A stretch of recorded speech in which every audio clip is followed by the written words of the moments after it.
Hey guys, and welcome back to the channel Tech and Cryptos. In this tutorial, we're gonna look at how to change your username on your character.ai account. Now let's begin.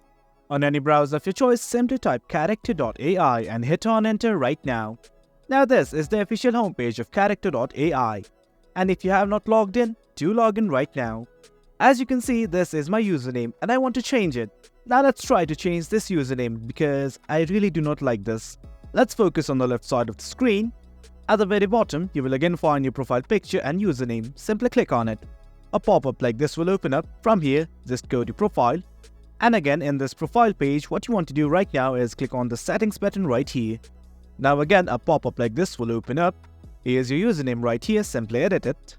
Let's say this is the username that I'm satisfied with. You can also change your name from right here. And once everything's okay, simply hit on the save button and your username will be saved. In case you want to cancel everything, hit on the cancel button right here. I want to save everything right now, so I'm going to click on save. Now let's refresh once again. And guys, as you can see, my username has successfully changed. There you have it guys. That's how you change your username in character.ai. Hope you guys found this video informative, and for more content like this, do remember to hit like, share and subscribe. Thank you.